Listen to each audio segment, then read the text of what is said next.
இன்னைக்கு வந்து seminar class வந்து கொடுத்துருக்காங்க. எனக்கு என்ன டாபிக் கொடுத்துருக்காங்கன்னு பார்த்தீங்கன்னா fertility centre and IVF hospital.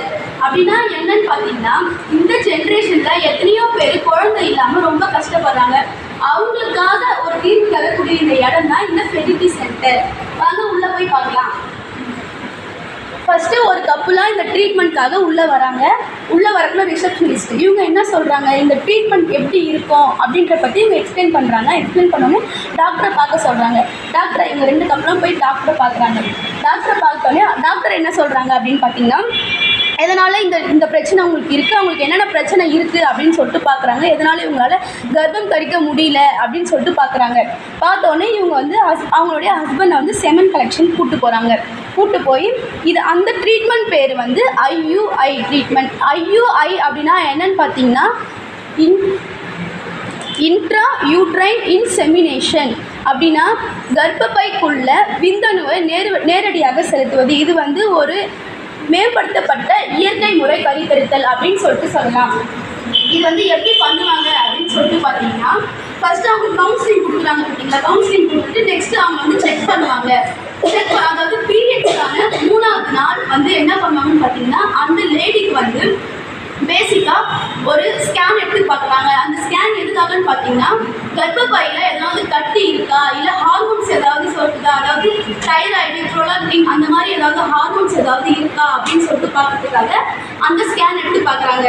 அந்த ஸ்கேனில் வந்து தெரிஞ்சிடும் அவங்களுக்கு ஏதாவது இருக்கா அப்படின்னு சொல்லிட்டு தெரிஞ்சிடும். அப்படி இல்லாத பட்சத்தில் அவங்களுக்கு வந்து பீரியட்ஸ் ஆன 2ஆவது நாள்லேருந்து 5ஆவது நாள் வரைக்கும் அவங்களுக்கு வந்து டேப்லெட்ஸ் அல்லது இன்ஜெக்ஷன் கொடுக்குறாங்க. அது எதுக்காகன்னு பார்த்தீங்கன்னா, கருமுட்டையை வளர வைக்கிறதுக்காக அந்த இன்ஜெக்ஷன் கொடுக்குறாங்க.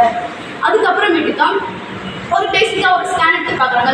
கருமுட்டை வந்து வளர்ச்சி அடைஞ்சிருக்கா அப்படின்னு சொல்லிட்டு பார்க்குறாங்க. பேசிக்காக ஒரு கருமுட்டை வந்து முழுமையாக வளர்ச்சி அடைஞ்சிருக்கான சைஸ் என்னன்னு சொல்லிட்டு பார்த்தீங்கன்னா 18 to 20 மில்லிமீட்டர். அதான் ஒரு கருமுட்டை வந்து முழுமையாக வளர்ச்சி அடைஞ்சிருக்கான ஒரு முழுமையாக வளர்ச்சி அடைஞ்சிருக்கு அப்படின்னு கண்டுபிடிக்கணும்னு பார்த்தீங்கன்னா 18 to 20 மில்லிமீட்டர். அதான் முழுமையான வளர்ச்சி அடைஞ்சிருக்கு. நெக்ஸ்ட் என்ன பண்ணுறாங்க அப்படின்னு பார்த்தீங்கன்னா, அப்படி முழுமையாக வளர்ச்சி அடைஞ்சிருக்கு அப்படின்ற பட்சத்தில் அவங்களுக்கு வந்து இன்ஜெக்ஷன் கொடுக்குறாங்க. அந்த இன்ஜெக்ஷன் பேர் HCG.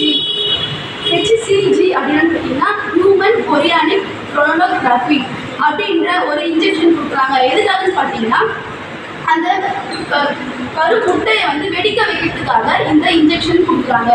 நெக்ஸ்ட்டு ஒரு ஸ்கேன் எடுத்து பார்க்குறாங்க. வெஜினல் வழியாக ஒரு ஸ்கேன் எடுத்து பார்க்குறாங்க. எதுக்கு பார்த்தீங்கன்னா, அந்த கருமுட்டை வெடிச்சிருச்சா அப்படின்னு கன்ஃபார்ம் பண்ணுறதுக்காக அந்த ஸ்கேன் எடுத்து பார்க்குறாங்க.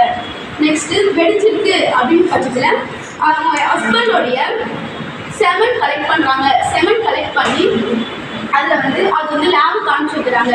நல்லா மொட்டிலிட்டியாக இருக்கக்கூடிய, அதாவது நகர்ந்து செல்லும் தன்மையுடைய அந்த விந்தணுவாக கலெக்ட் பண்ணுறாங்க. ஆரோக்கியமான இருக்கக்கூடிய அந்த விந்தணுவாக கலெக்ட் பண்ணி அதை எடுத்துகிட்டு வந்து நேரடியாக, அதாவது கெட்டிக்கல் மெத்தட், அந்த கெட்டிக்கல் மெத்தடில் அவங்களுடைய ஒய்ஃபோடைய கர்ப்பப்பைக்குள்ள அந்த செமனை செலுத்துறாங்க. செமனை செலுத்தி இயற்கையாக கர்ப்பம் கழிக்க வைக்கிறாங்க.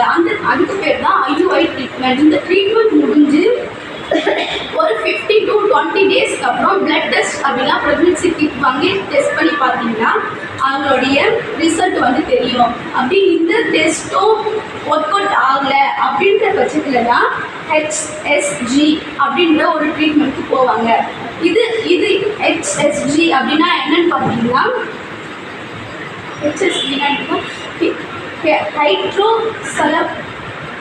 ஹைட்ரோசல்ஃபிங்கோகிராம் அப்படின்னு இந்த பேர்.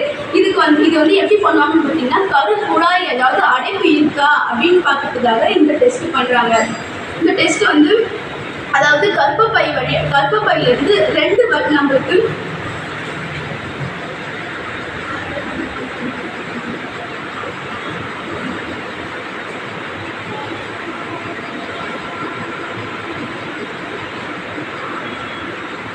இதுதான் கருக்குழாய். இது வந்து 2 ஃபாலோபியன் டியூப் சொல்லிட்டு சொல்லுவாங்க. இது வந்து 2 புறமும் இருக்கும். இதில் ஏதாவது அடைப்பு இருக்கா அப்படின்னு பார்த்துக்கிறதாங்க இந்த டெஸ்ட் பண்ணுறாங்க.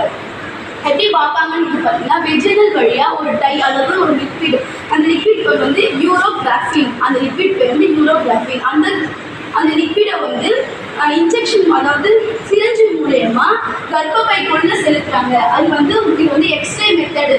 இந்த இந்த ட்ரீட்மெண்ட் வந்து எக்ஸ்ரே மெத்தட், அதாவது அந்த டைம் வந்து உள்ளே போக போக அது வந்து அந்த மானிட்டரில் வந்து நம்மளுக்கு டிஸ்பிளே ஆகும். அந்த அந்த உள்ளே போக போக போக அதில் தான் அடைப்பு இருக்கா அப்படின்னு சொல்லிட்டு தெரிஞ்சுக்கும்.